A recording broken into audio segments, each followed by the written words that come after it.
عسلامة جامبو أزو. اليوم بقصر المؤتمرات نحتفلوا بالقارة الإفريقية. يا الله يا بابا والسلام عليك يا بابا. الله يا بابا والسلام عليك يا بابا. الله يا بابا والسلام عليك يا بابا.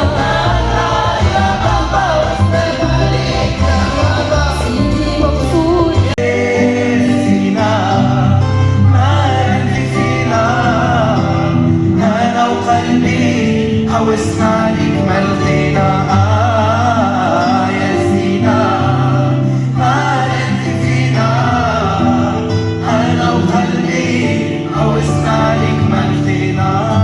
Se vou escrever, vou escrever. Se vou esquecer, vou esquecer. Até dia que vou voltar.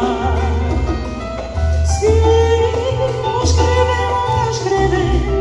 Se vou esquecer, vou esquecer. Até dia que vou voltar. Bonjour. Merci, merci. Merci bien. Bonjour. Je me suis permise de photographier, mais si quelqu'un peut parler de votre pays, ce serait un plaisir. Hein? Mamonour Tidjani, président de l'association des étudiants et stagiaires tchadiens en Tunisie.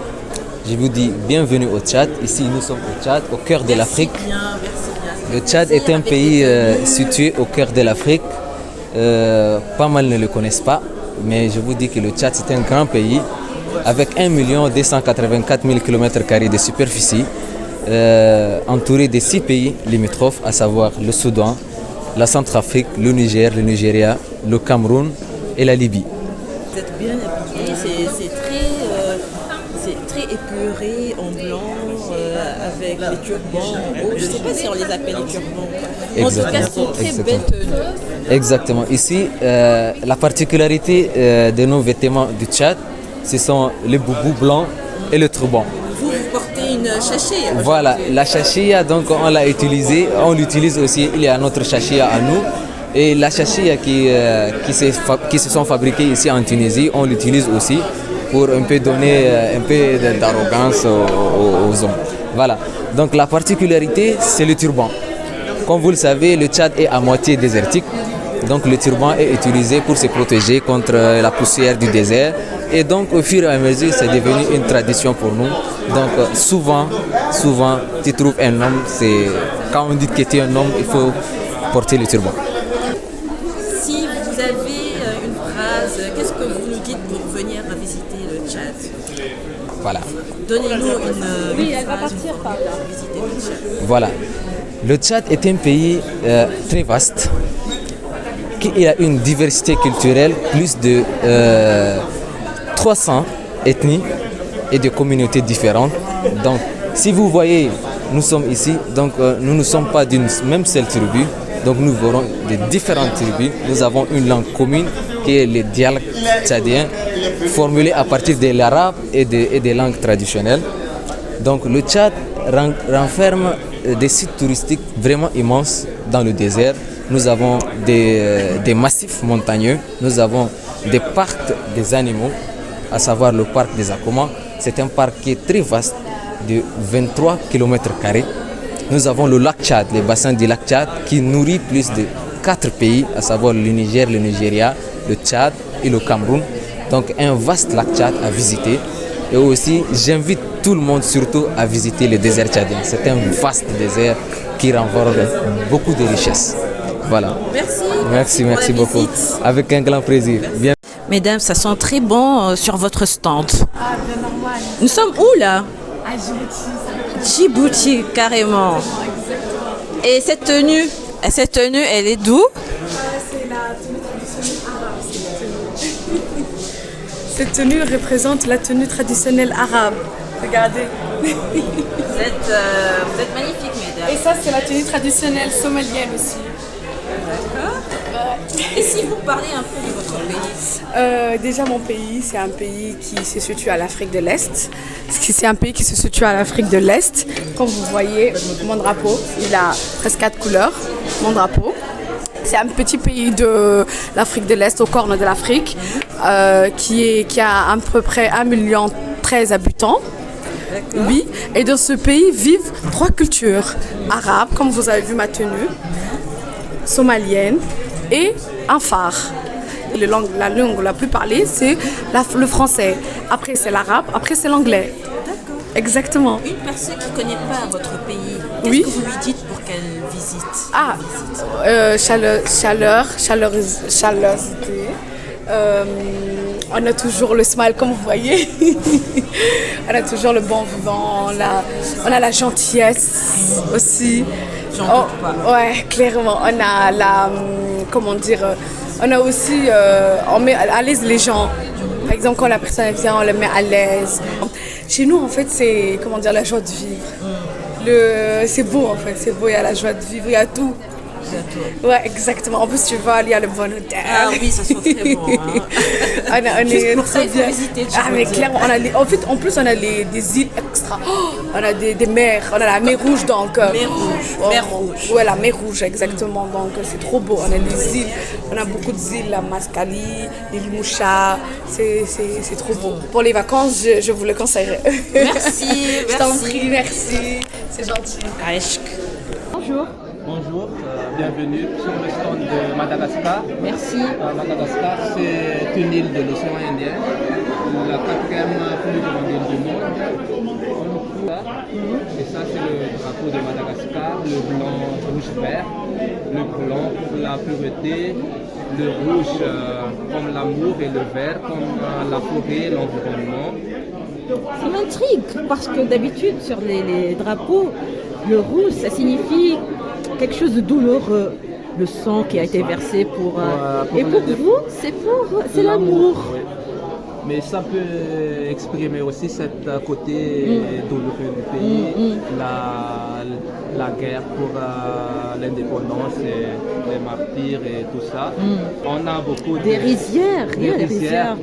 J'ai entendu dire que pour connaître la couleur verte, il faut passer la réelle couleur verte, il faut passer par Madagascar. Exactement. Tout le reste, c'est de la préciosité avec Madagascar. Et ça, c'est l'une des plantes médicinales endémiques à Madagascar. C'est le Mandavasaruta. Déjà, c'est un complexe mélangé. On y voit les indications.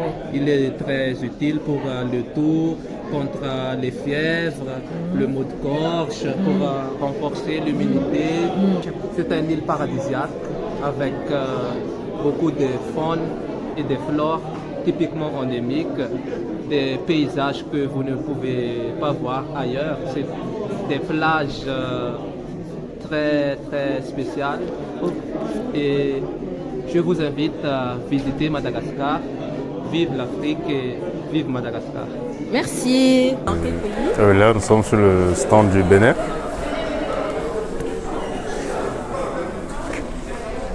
À l'est, pas le Nigeria, à l'ouest, pas le Togo. Au nord, on a le Niger et au nord-ouest, nous avons le Burkina Faso.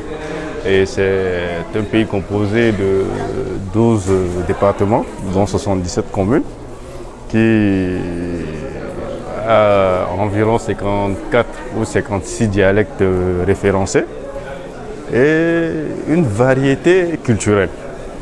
Et déjà avec les images que vous voyez un peu une variété au niveau de la culture. Là, on est au sud avec les Angbetor.